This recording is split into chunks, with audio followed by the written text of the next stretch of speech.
উত্তর ২৪ পরগনায় নতুন করে তৃণমূলের অশান্তি শুরু। শাসক বনাম শাসকের বাকযুদ্ধ।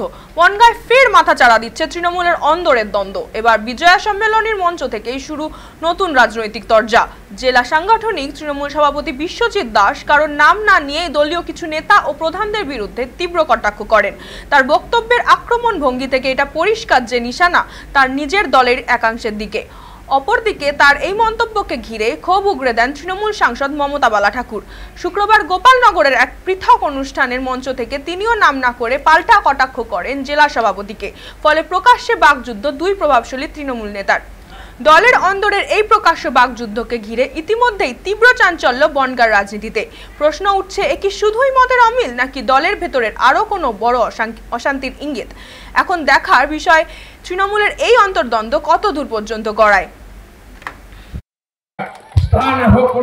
সেখানে তাকে সমালোচনা করা হচ্ছে। আমি নেতৃত্বের কাছে বলবো, মমতা ঠাকুর আছেন, আমি বলবো অভিষেক ব্যানার্জি মমতা ব্যানার্জির কাছে পৌঁছান। জেলা সভাপতির বক্তব্য যদি এই হয় যে 14 সালে আপনি এসেছেন, আপনি নেতৃত্ব দিতে পারবেন না, বৈরামপুরে হায়দার মোল্লারা নেতৃত্ব দিতে পারবে না, কেউ নিজেরা ভাবতেই পারেন মমতা ব্যানার্জি অভিষেক ব্যানার্জি, এতে যায় আসে না কিছু। দিনের শেষে বিচার হবে সেই সব কর্মীরাই যারা দলকে ভালোবাসেন আর যারা দলকে ভাঙিয়ে তাদের রুটি রোজগার প্রতিপত্তি হয়েছেন তাদের গায়ে আঘাত লাগতে পারে। কে বলেছে আমি জানি না, তবে আমার এই কথা কারোর জন্য নয়, সাধারণ সকলের জন্য, আমার বনগাঁ সাংগঠনিক জেলা সবার জন্যই বলেছি। কার কোথায় হয়েছে আমার এটা জানা নেই। বড় বড় কথা আমরা দেখি অনেক সময় অনেকে বলে অনেক নেতা হুমকি দিয়ে কথা বলছে। তারা বলছে কে গোলাম নাই, আপনারা তৃণমূল কংগ্রেসকে গোলাম নাই, মমতা বন্দ্যোপাধ্যায় অভিষেক বন্দ্যোপাধ্যায় তার নেতৃত্বে তারা চলে। যারা উস্কানের কথা বলছে তাদের বোঝা উচিত 2021-এ তার কি ভূমিকা ছিল বনগাঁয়। আপনি বড় বড় কথা বলবেন না, মানুষ শুনবে যে মানুষগুলো এখানে বসে আছে তাদের নেতৃত্বে তৃণমূল কংগ্রেস হয় এখানে। তাই বলে এরা এখানে এসে হুমকি দিয়ে কথা বলবো, আমি মানুষকে প্রতারণা করবো।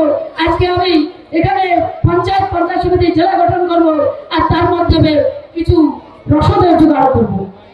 আজকে বনগাঁতে একটা গোষ্ঠীবাজির রাজনীতি হচ্ছে।